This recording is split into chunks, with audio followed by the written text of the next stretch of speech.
Okay, here we go.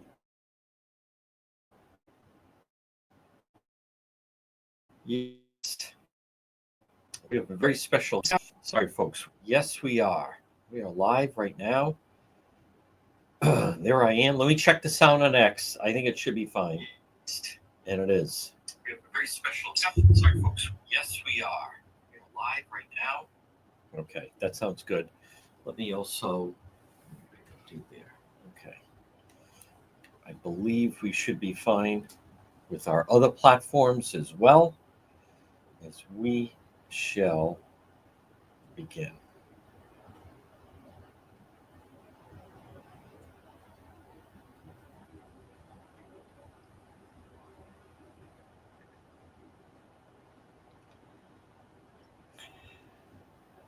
There he is. Very happy. Happy birthday to Grady. Good friend of mine. Dying to see him. All right, folks, we are live. Bringing all the latest news. Good. Roger is ready. Sound is perfect, as a matter of fact. Good. There we go. And we're going to speak with Dr. Nan coming up. Dr. Nan Hayworth. Now, we've had her on the program in the past. Former U.S. Rep, New York, Independence Women's Forum Board of Directors, Conserve America Board of Directors chairperson. So we'll talk to Dr. Nan Hayworth coming up. But in the meantime, will it be Governor Sanchez? I don't know. I mean, I would not vote for him. I don't think I'm the target demo, though. I don't think I'm the target that they'd be trying to get. But there is seemingly more and more talk that Enrique Sanchez, he's talking like once he's governor. How about that? Minimum wage, only $22.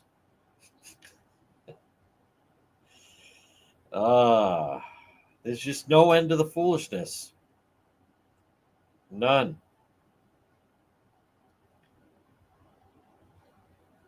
Yep.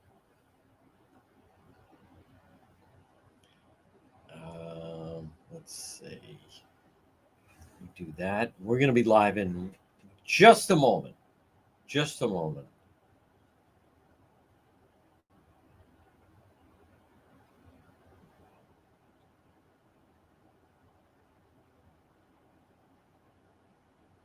And we'll do that. Okay.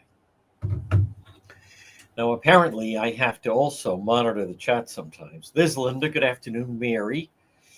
Smoke is crazy today. Yes. It's Phyllis. We're going to begin. Just a moment, folks. Remember, on Facebook, you can share that you're watching. We are going to start going on location a little bit more. That usually boosts the numbers as well.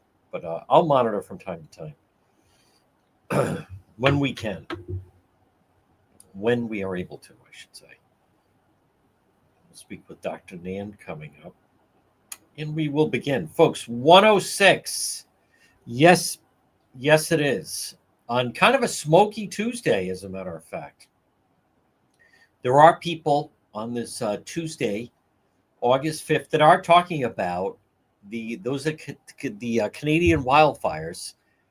And, you know, I saw yesterday in the news, it was reported that we'd start to see some of it, and people, they weren't kidding. You can, in fact, see it. This portion of our program is brought to you by PR Landscape Materials and Garden Center. Folks, fresh vegetables run the day at PR Landscape Materials and Garden Center. They have delicious, fresh, homegrown corn, nothing like summer corn. They also have other fresh vegetables. They have delicious peaches. You're going to love it. Stop it and see them. They're open 7 days a week. It's PR Landscape Materials and Garden Center. They also have annuals, perennials. They are a full-scale nursery. Someone asked me, are they a full-scale nursery? They are a full-scale nursery. Located right off of Route 4. Look for them on Facebook. It's PR Landscape Materials and Garden Center. Now, I was just with someone. I had a meeting, and they said, how is that Coesit Inn? No, it's not an inn. It's not an inn to stay. The Coesit Inn is a restaurant, rich restaurant history since 1977. You're going to love the Cowesett Inn. They're open 7 days a week. Now, I recommend, here's their menu, Cowesett Inn. Yep, the Cowesett, and then it does say it. I recommend, people ask me, what should I get? The chef special, pork chop, can't go wrong. Delicious pierogi, by the way. Now, they have specialty items. If you're of Polish descent or enjoy Polish cooking, of which I enjoyed when I spent a month in Poland, they have it at the Cowesett Inn. Also surf and turf, of course, the seafood melody bowl, the tequila lime chicken is great, and then they also have chowder and clam cakes and a lot more on the menu, but they're waiting for you. Remember, lunch, dinner, or drinks in the lounge, a great meal is waiting for you, at the Cowesett Inn. Now, I also want to remind you, Laura sent me an email asking, who is it that I recommend for propane? Now, folks, remember, if you hear me mention someone, this is someone that supports the program, thus you want to support. And on top of that, I don't mind when people email me. That means they were listening. Maybe they were listening to the radio and they thought about it later and they couldn't remember. Propane Plus. Call them today, 401-885-4209. In Massachusetts, 508-252-3359. Propane Plus for all your heating and cooling. 3 generations, they're the best. It's Propane Plus. Always online. They're available 24/7, residential or commercial. Visit their website. And then they'll ask you residential, commercial. Just type in your zip code. Always there for you. Propane Plus. Remember, always online 24/7 at propaneplus.com, or you can call them in Rhode Island for all your propane needs. 401-885-4209, or in Massachusetts, 508-252-3359 for Propane Plus. Dr. Nan Hayworth is going to join us coming up more at the bottom of the hour, and she has been instrumental with the Trump administration. By the way, for those of you that do listen to the radio program, now we start at 11, we go until 2. A lot of people do. Some people this hour, right? We're live on X, and we're live on Facebook, we're live on YouTube, and then also on the radio.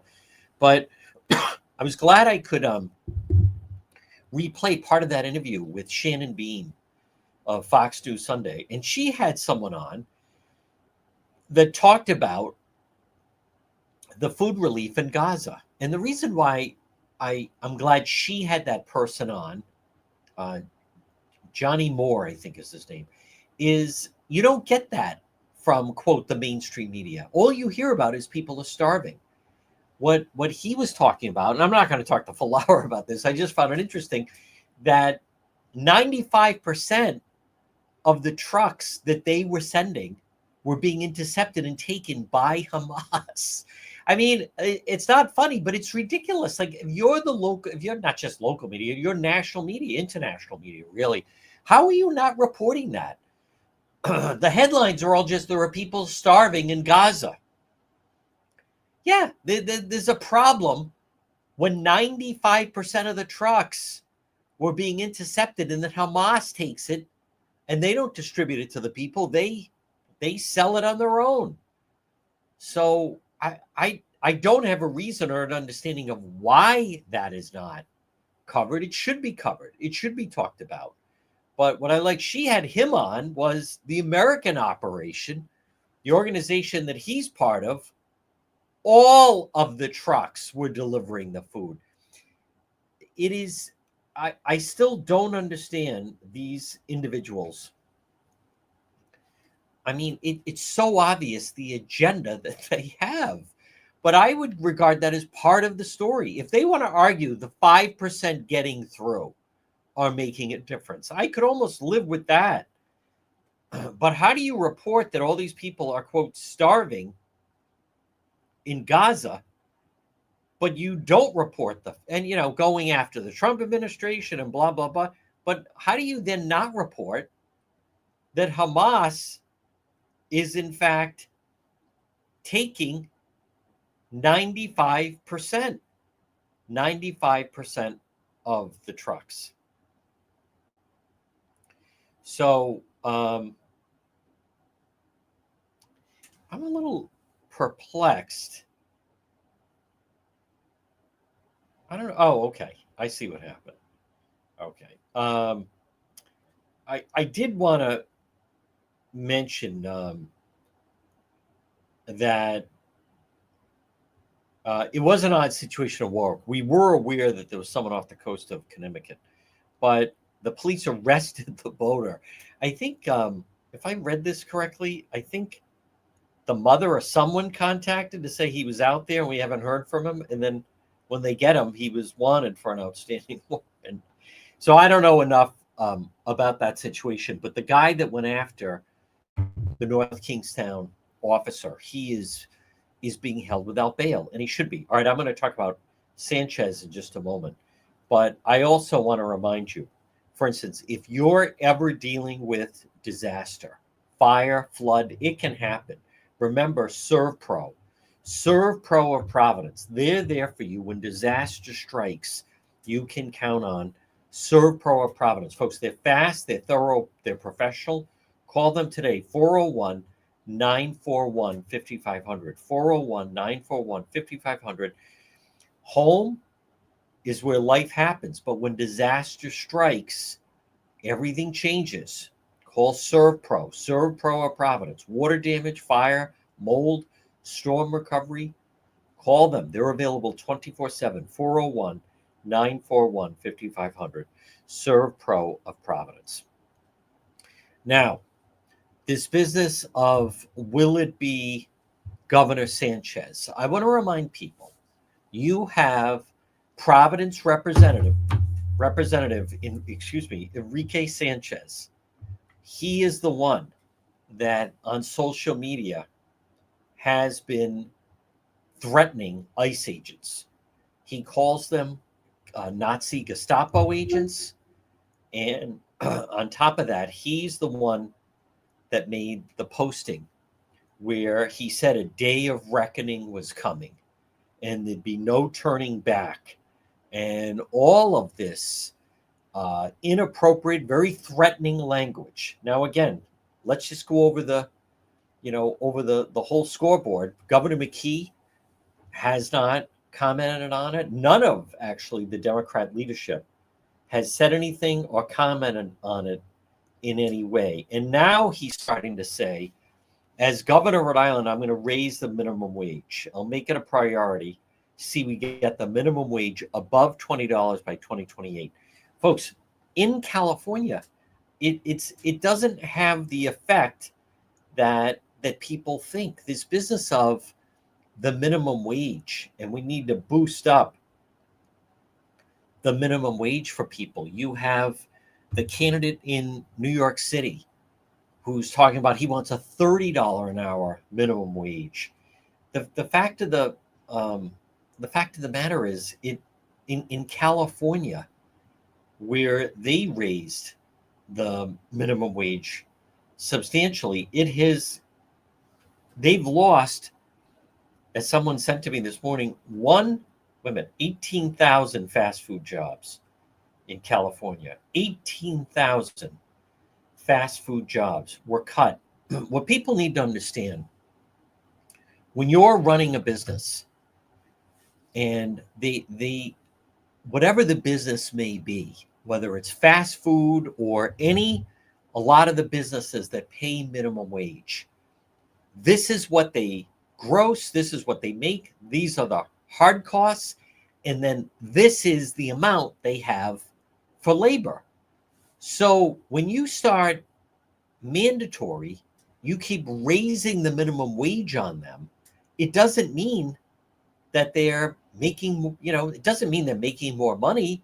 They have their set amount. This is how much, with our figure, that we can afford to pay our workers. And maybe it's 20, maybe it's whatever, 25. But when you start to raise that cost, they then start to say, well, then we need to cut and only have 15 workers, or we're only going to have 18 workers. But they don't go to the full amount. They don't just say, well, I guess we're going to lose money here. It doesn't work that way. All you're doing is eliminating positions. It doesn't help like that. What's also disingenuous that is not being, I don't think it's been covered enough, is the fact that as they do this, a huge motivator here is so many of the labor negotiations are built on the labor, what the union workers will make is based on whatever the minimum wage is. So the union workers, now they operate above minimum wage, but it's a certain amount. So let's just say you have a union worker who, just as an example, is getting $20 an hour. But it's normally based on, it's a certain percentage above whatever the minimum wage is. So then their motivation is to do it. As Governor McKee is sitting there and he's signing legislation where they're raising the minimum wage, it's really just based on the fact that all those union members then automatically get a raise. So it's not so much we're going to take, $17 an hour. That's what's going to be the new minimum wage in Rhode Island, $17 an hour. I'm not going to, go through the exercise. So many people can say, what was minimum wage when you started working, depending how old. It was a huge deal when it went above $10 an hour for minimum wage. But when you start doing that, folks, these are not business-friendly moves. And again, look who's driving the train on it. McKee, as Justin Katz yesterday on Politics This Week, he's 100% right. The unions are inseparable from the progressives. And so they go hand in hand. And as Governor McGreed is signing that, leaning literally over his shoulder to make sure he's signing it, is Pat Crowley of the AFL-CIO. It's all union dictated in order to raise it, because then it's their members that get the automatic raise. Folks, this portion of our program, now remember, if you're thinking of redoing your kitchen, maybe you're thinking of redoing your bathroom, Arch Design Builders, they specialize in residential design. Call them today, 401-207-4124, 401-207-4124, Arch Design Builders. If you've been thinking of redoing your kitchen or your bathroom or a basement or a deck or a special project, what I'm talking about is setting up the free meeting, the meeting with Ed and Roxanne, to show them the space, show them what you're thinking of doing. They've taken many projects where they just brought in on maybe a simple project, and then the people enjoy, doing business with them, working with them. And then they may say, we're thinking of upgrading our kitchen. Now we're thinking of upgrading a bathroom. Now we're thinking of adding a new deck to our home. Maybe we'd like to redo the basement. Arch Design Builders. Folks, it all starts with that first phone call to Roxanne, 401-218-9707, 401-218-9707 for Arch Design Builders. So where things stand regards, because I, have many of you people reach out, how come people aren't making a bigger deal over some of the things? Someone like that, Enrique Sanchez. I don't have an answer on it. As I've talked about, in the past, we have a situation that for whatever reason, a number of the Republicans that have run for office in this area, they're very skittish about going after the immigration issue. Now, that is true. Jessica De La Cruz, Senate Minority Leader, she said, hey, remember she'd put on social media, President Trump, come to Rhode Island or bring ICE to Rhode Island. And as a result of that, they picketed her fundraiser back in the wintertime. But aside from that, by and large, I think we need more elected officials. that will speak out. You can't just listen to the mainstream media. As far as most people that you talk to, people do want secure borders. People do want and like the fact that President Trump is trying to level the playing field when it comes to these trade wars. So, and we are in a trade war. I think some people don't even realize that. But why, when you have individuals that are talking very dangerous rhetoric about a day of reckoning is coming with ICE, and there'll be no going back, and referring, these are government law enforcement officials. Remember, ICE is part of our federal government, just like ATF, just like Homeland Security, just like FBI, just like IRS. You can't have elected officials making these dangerous threats towards our members of law enforcement. And how bad is it that they have to hide their faces, because many of the activists start going after their families, start putting online where they live.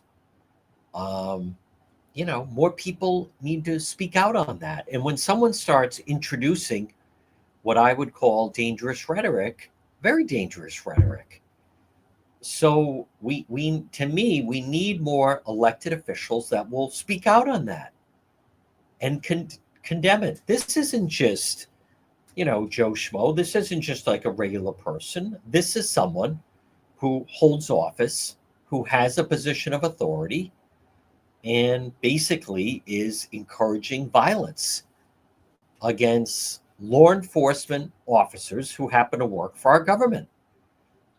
And that type of statement should be absolutely condemned. Folks, this portion of our program brought to you by Kids Club on the Pike. Remember, there's still a lot of summer left, and they have their Kids Club on the Pike has their summer camp going strong. Now it's August. Maybe, a lot of times, sometimes people, children start to, and I hate to even hear the word, but children get bored in the summertime, or parents say, oh, they're just antsy to get back to school. There's still plenty of time ahead. They're going to love Kids Club on the Pike and their summer camp. Now, they're located right off of 295 on the Cranston-Johnston line. You can call them 401-443-5336. Maybe it's for a week. They're going to love it. They have all types of activities. And on top of that, remember, Kids Club on the Pike, it's perfect for a birthday party venue, before and after school care, preschool. But right now, Kids Club on the Pike, their summer camp for your child or grandchild. Call Kristen, 401-443-5336 for Kids Club on the Pike. Well, folks, joining us right now, this is someone who has been so strong with the Trump agenda, a big supporter of the president. She has been a long-time leader, so highly regarded. And in the past, former U.S. representative, also Independent Women's Forum Board of Directors, Conserve America Board of Directors chairperson.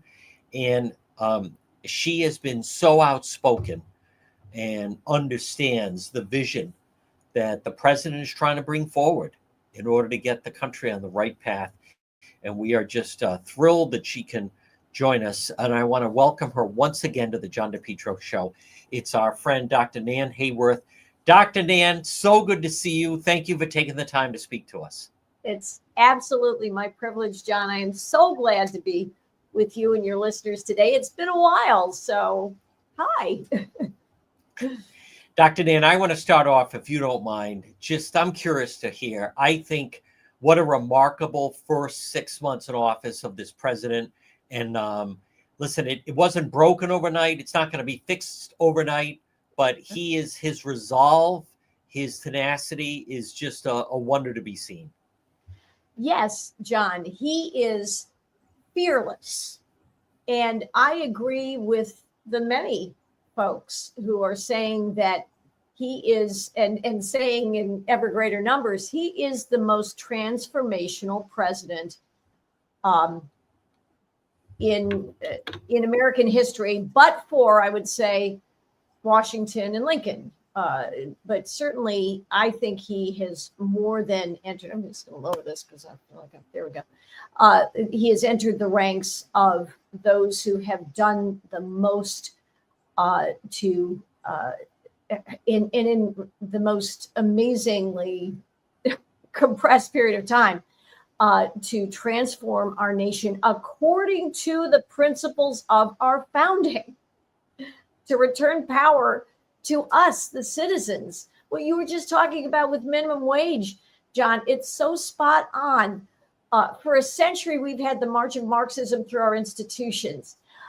We've had a party of government, namely the Democrat Party, who have made arguments that are emotionally powerful, that government should be doing everything for you, and that the lethal power of government should be used, in effect, against us to regulate, to try to provide goods and services, which government is terrible at doing, and to go directly against the power of markets and consumer choice and enterprise, which are actually what created the ecosystem that has made it possible for us to afford certain things that we now know have cost us all very dearly, and that are more costly than we can afford to sustain into the future. Things like the minimum wage, which sounds good, was originally, let's say, give credit, conceived as something beneficial. Let's make sure people get paid a certain minimal amount to do work. But that, in fact, markets will do on their own. When labor is in demand, then workers command more wages. When labor is costly, then those who, good citizens who are just trying to provide goods and services to us will try to find other ways to bring those things to us that we need, but that, they can still afford to remain in business. Dr. Nan, you're exactly right. And a good example of that, just so people should understand, the state of Florida, for example, their minimum wage is very low. I think it's even just right over $8. Mm-hmm. But the state of Florida has this huge influx of people that are older, and they figure, I'm going to move to Florida, live there, retire there, and I'll just get a part-time job. Well, the fact of the matter is they can't find a part-time job in the state of Florida. So it's what you're saying is the market is basically dictating what the minimum wage should be. Exactly. The minimum wage is zero. Not that we want anybody to be paid zero, but as we know, as we've observed in California, though, the statistics keep coming out.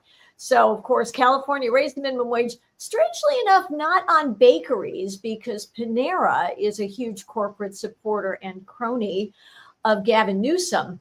But yeah, as we all know, they raised the minimum wage to something like $20 an hour. And what happened?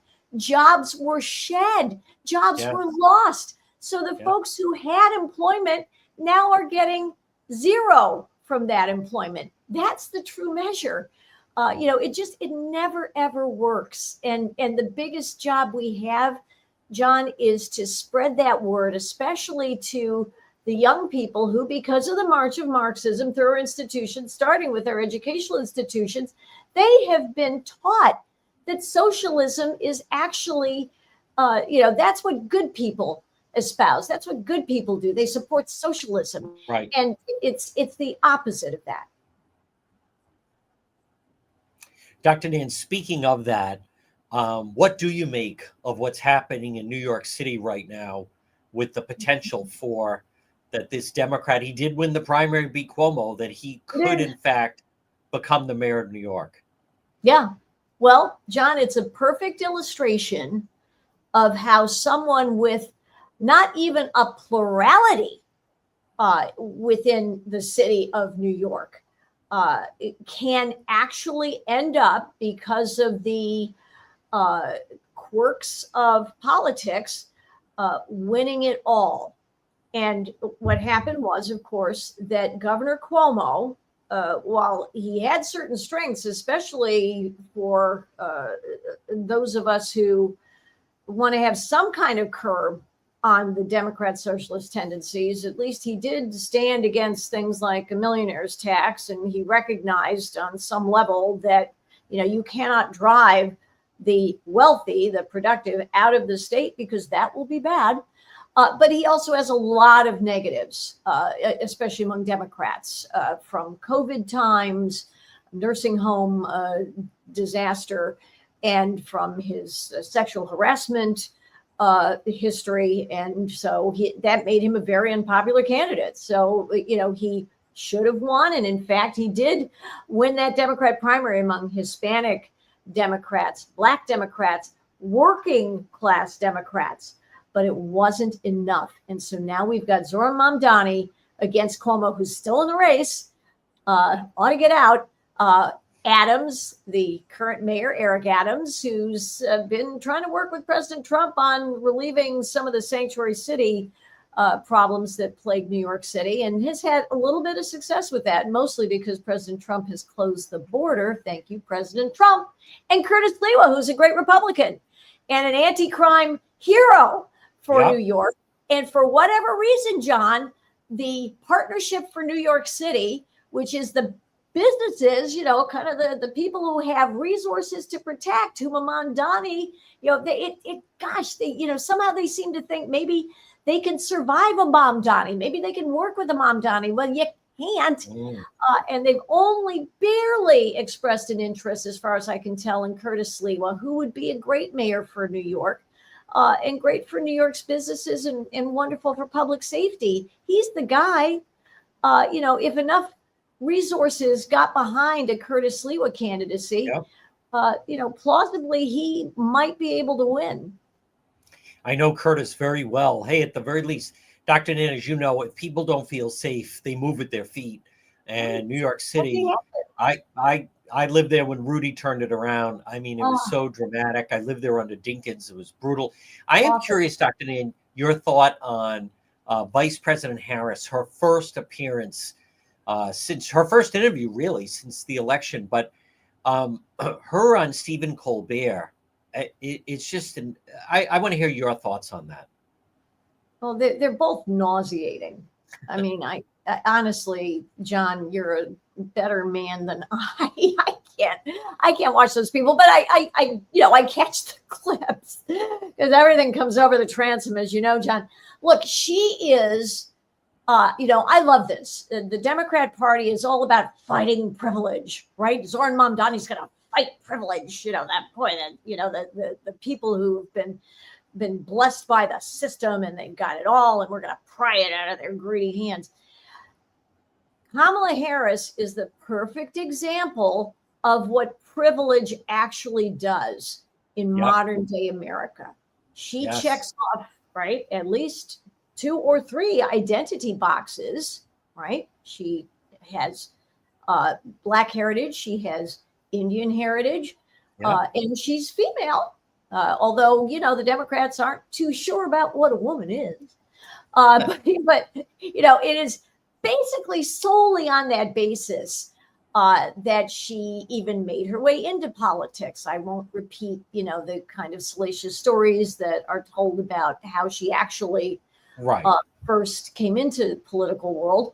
But she has no conspicuous talents for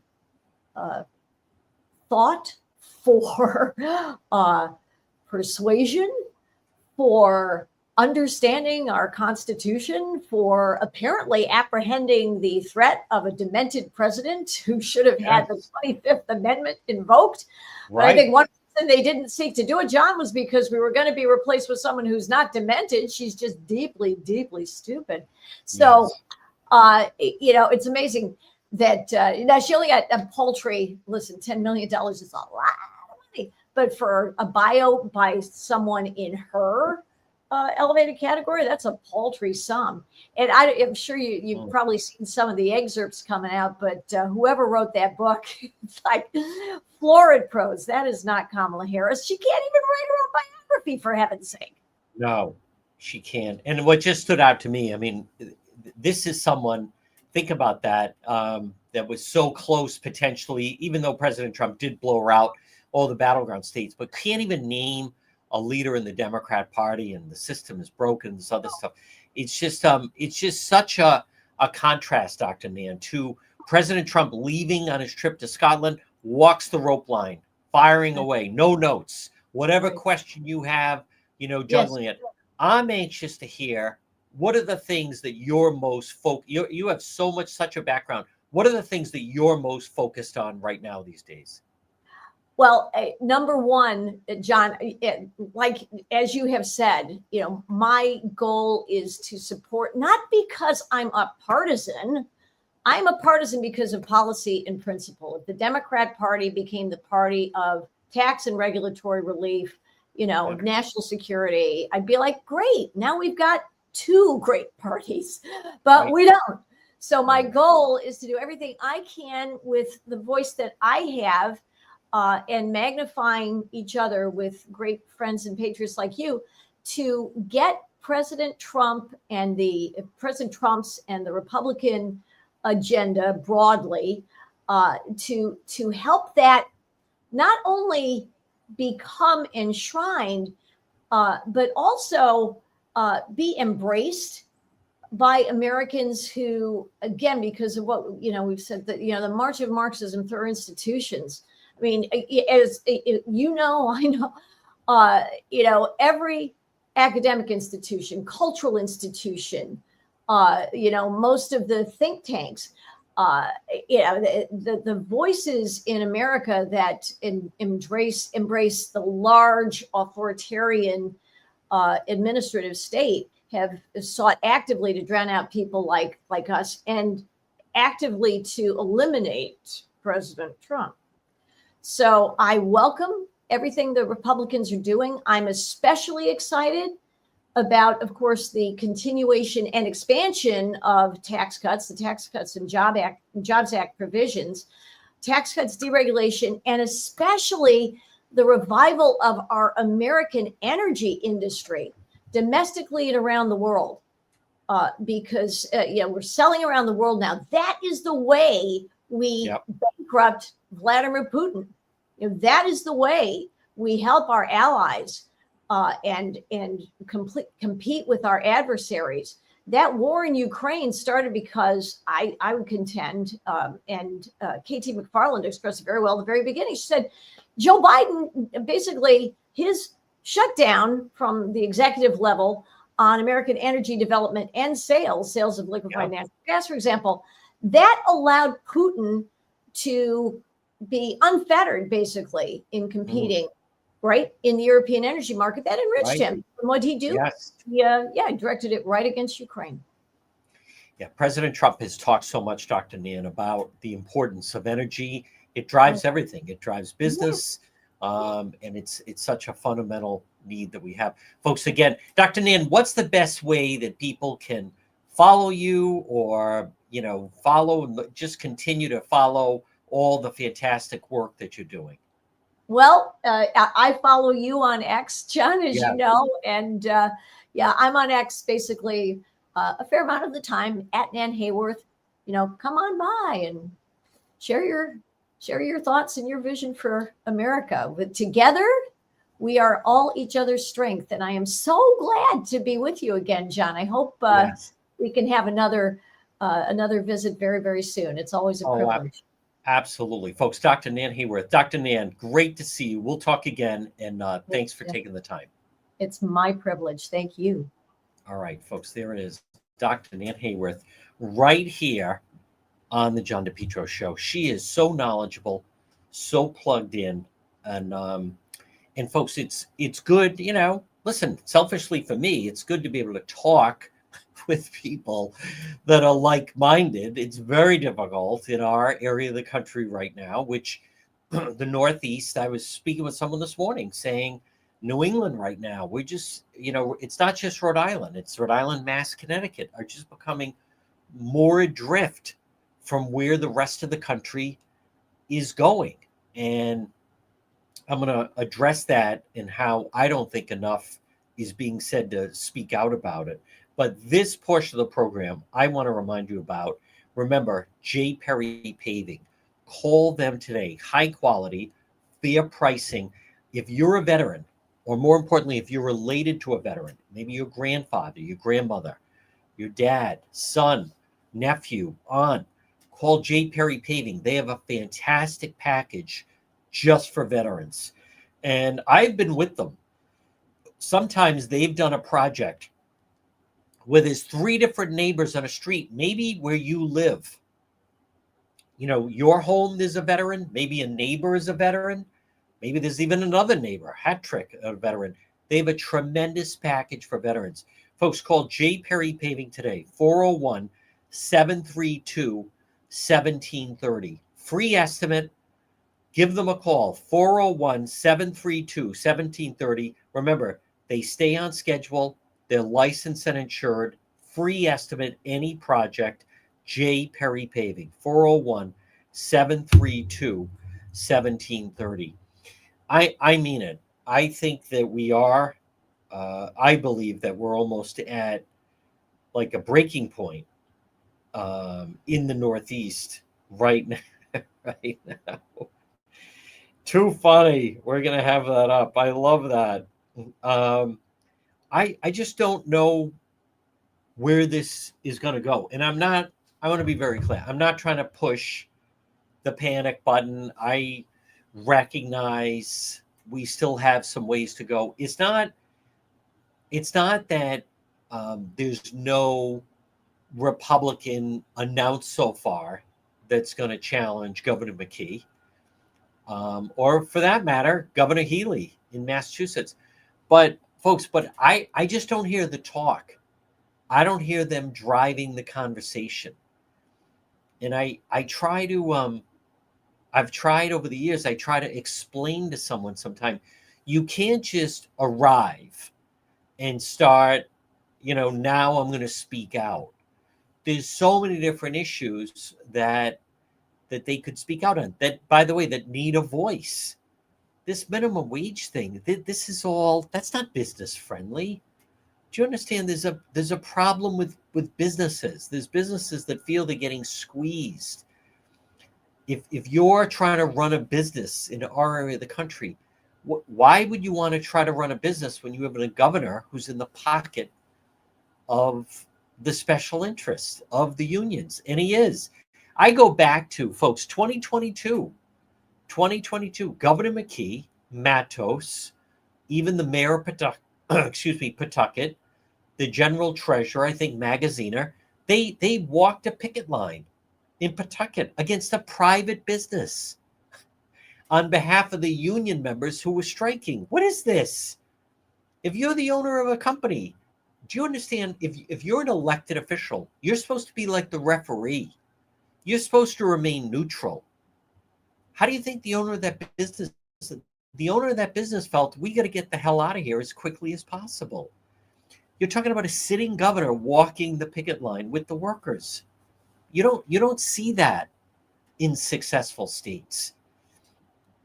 You know what else that obviously, because I was on Newsmax, probably, and I've spoken out about this for some time, but I do have some people with the Republican Party, people that I know locally now. I know both. I know national people, obviously, but then local. And sometimes someone recently said, would you consider speaking to a Republican group? And I mean locally. And I've done it in the past, but I tell them, I'll tell you when.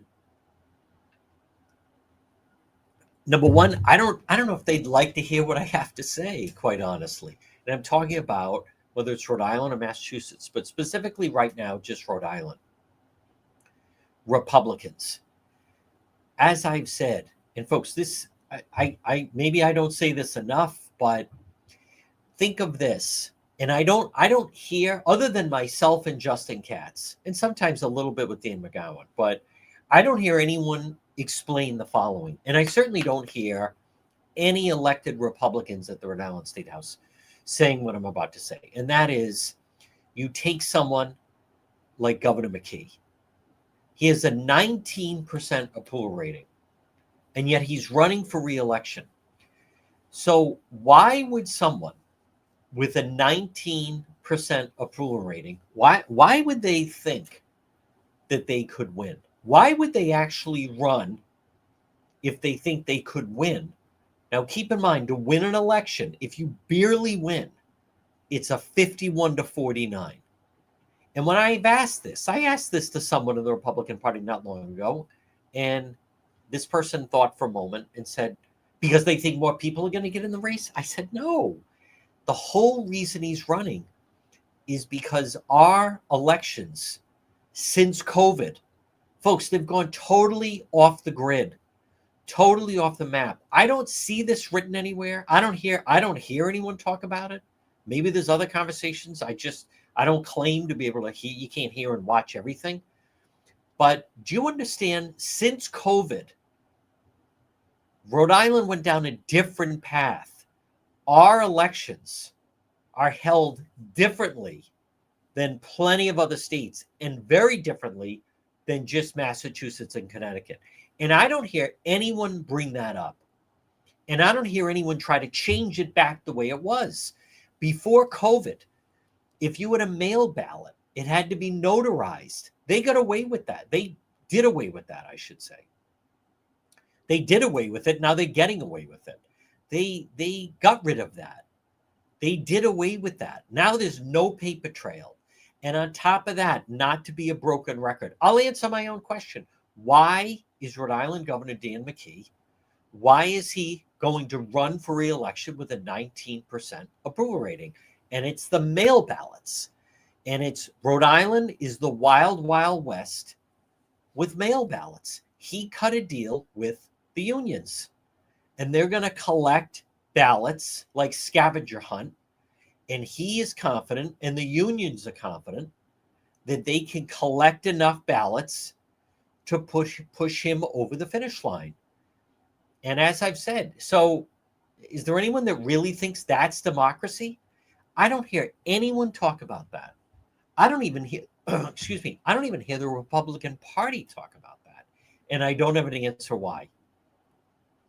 This past spring, there was a lot of talk about guns. And a lot of people, the 2A community, they were upset about legislation regarding guns. And I'm not saying it's not an important issue. But to me, our system of elections and having fair elections, having reputable elections, we don't, do you understand that? We don't have real elections. We don't.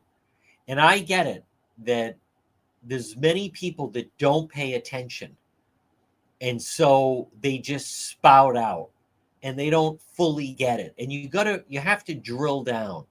You know, when that movie came out about the mules, 39 mules, a few people had interest, but they didn't realize that in Rhode Island, you can collect as many ballots as you want. In that film, which was never proven, by the way, they claim that ballots were being printed. This is a different form. This is a different manner. Okay, there's a friend of mine that runs very successful cash businesses. And number one, he knows that employees steal from him from time to time. But number two, sometimes the numbers are so off and they have all these systems in place. It's not in Rhode Island. He has all these systems in place that they try to prevent their own employees, because it's a cash business, of stealing from them. And it's almost as if they accept that 10% of whatever they make is in fact stolen. But every once in a while, it starts creeping up to 20, sometimes 25. And then it becomes, they're then trying to figure out how are they stealing? And that's the key, to then try to figure it out. And by the way, with crime, crooks always do this. Crooks are always finding different ways. You know, it used to just be rob a store, rob a banks. Now they're robbing people online. Now there's different types of scams. You get a text message, which is a scam. You get a text message saying, It's the Bridge and Toll Authority, and you owe this, and that people fall for it. So there's all different ways. But my point is, you have to know how they're stealing. A problem that I notice is locally, we have people that they watch some of these film. I think it was 39 Mules or whatever, and they just start talking about it, but that's not the way they do it here. But to answer the question, the reason Governor McKee is running for re-election is he's very confident that himself and his team, they know how to manipulate the mail ballots. And here's the part that gets me about the elected Republicans at the State House. They're not even raising their hand. They're not even saying, I object. They're not even saying we have to stop this. They're ignoring it, basically. So the answer is, why is a guy with a 19% approval rating? Do you understand the math? You have to get to 51. How does someone that has a 19 think they're going to get to 51? And it's the mail ballots. Go back to September 2022. Helena Folks beat him day of voting. They were basically tied with early voting, but he won with mail ballots, 3,000 more mail ballots than he had. Seth Magaziner, 2022, he lost day of voting to Alan Fung. They were basically tied with early voting. Magaziner blew out Fung with the mail ballots, 14,000 to 4. I then learned from the person that was in charge of the Fung mail ballot operation, who, by the way, he should not have been in charge. When people ask me, what do you think? Where did Fung go wrong? It was the mail ballot operation. He had someone in charge of it, this guy that should not have been in charge of it, who then went on to tell me that they couldn't get into any of the assisted living homes. They couldn't get into any of the nursing homes, especially in the city of Warwick. They couldn't get into any of those homes because those homes are controlled by union nurses. So in the city of Warwick, which was big for Magaziner, the unions controlled, and they grabbed all those ballots out of the assisted living and the nursing homes. So Fung couldn't get in. Fung couldn't go in to give a pitch. Fung couldn't go in to say, bring donuts and coffee. Do you understand that? He couldn't get inside. They were blocked, shut out by the union nurses that were collecting ballots for McKee. There's one union nurse in Warwick at an assisted living. She collected 300 ballots from people that couldn't even fill them out. And all she was filling out was McKee Matos Magaziner. McKee Matos Magaziner. Boom, boom, boom. Down the line. As I have stated, Massachusetts, Connecticut, one person cannot collect more than 10 ballots. Rhode Island, it's unlimited. So that nurse, that union nurse, one nurse grabbed 300 ballots. She wouldn't be allowed to do that in Mass in Connecticut. How come no one talks about that? So when people ask me, what do I think is going to happen? I see no evidence. Nothing changes if nothing changes. Governor McKee is going to use the same game plan, which is they'll probably, and with the primary now against folks, probably lose day of voting. Maybe just try to stay even with early voting. His whole game plan is we're going to blow it out with the mail ballots. We're going to collect more than she can. Folks, there's no paper trail. Do you understand that? In the past, you had to get a notary. Now, there's no paper trail. They can't point and say to that nurse, hey, these 300 ballots, some of these people also voted day of. There's nothing like that. I don't hear, unless I'm talking to myself, I don't hear anyone even mention it. I didn't see any legislation this past spring for the Republican Party. None. I get that guns are an important issue. But do you understand, if you could have legitimate elections, you could get the proper people in place so you don't have to worry about that stuff. I remember questioning online, as a matter of fact, to Kathy Gregg, Why is De La Cruz? Why is she so silent on Ruggiero? He hasn't even been up there this entire time. The guy was gone for weeks at a time. And Kathy Gregg said, well, she has an agreement with him on gun legislation. Yeah, guess what? He died, and the new one came in, and they double-crossed them.